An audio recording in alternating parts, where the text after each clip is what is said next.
Let's go and try Dream Hair Dryer with me.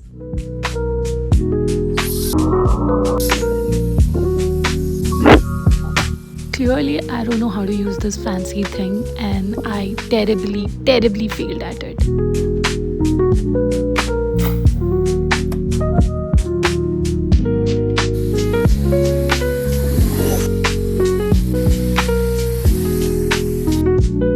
I think after a lot of mehnat, we have reached somewhere.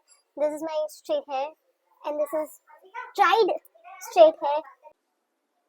I feel like my hair is naturally good enough. I do not need it. But I have it now and I want to know how to use this. Did we reach somewhere or we didn't?